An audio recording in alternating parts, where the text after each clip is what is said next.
মানুষ যখন মারা যায় দেখবেন একজন মানুষ খাটের পাশে দাঁড়ায় কয়, সম্মানিত মুসল্লিনী কেরাম, মাইয়েত আমার ভাই হয়, দীর্ঘদিন আপনাদের সঙ্গে চলাফেরা করেছেন, যদি কোনো ভুল বেয়াদবি করে থাকে আপনারা ক্ষমা করবেন।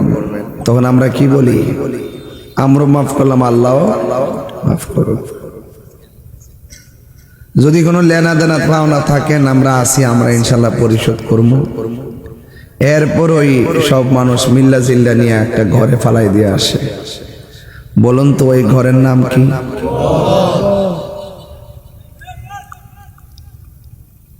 যখন মৃত্যু কামনা করবেন আল্লাহকে বলবেন, আল্লাহ যেদিন মরণ দিবা রমজান মাসে মরণ দিও। হ্যাঁ, কোন মাসে? হাদিস শরীফের মধ্যে আসছে যে ব্যক্তি রমজান মাসে মারা যায় তার কবরের আযাব আল্লাহ মাফ করে দেয়। আর রাসূল বলছেন, আমার দেখা সবচাইতে বড় কঠিন আযাব হলো কবরের আযাব।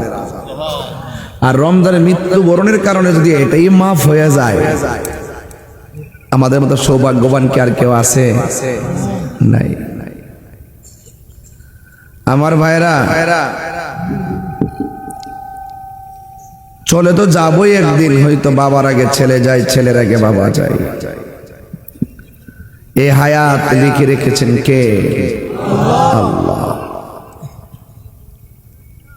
আমরা এখানে বসছি, আপনাদের এলাকায় কি কোনো গুরুস্থান আছে? কোন দিকে বাবা? এটা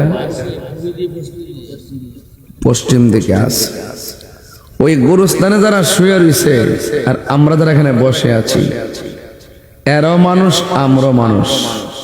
আমরা কি সমান? আল্লাহ বলছেন যারা মুর্দা আর যারা জিন্দা তারা সমান না।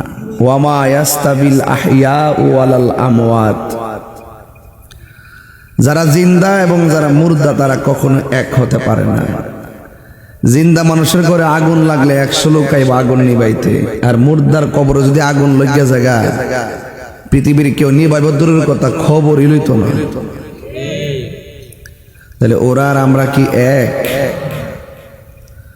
ডাক দেন তো, বলেন আল্লাহ আল্লাহ আল্লাহ। 3 বার কোন আল্লাহ। এই যে 3 বার আল্লাহরে ডাকলেন, কেমন একটা আওয়াজ হইছে। 24টা ঘন্টা গুরুস্থানের মাটির নিচে মুর্দাররা এইভাবে কান্দে, আল্লাহ বাঁচাও, আর পারি না, আর পারি না, আর সহ্য হয় না, আর পারি না। কিন্তু তাদের কান্নার আওয়াজ কেউ শুনে। এই জন্য আমার যুবক ভাই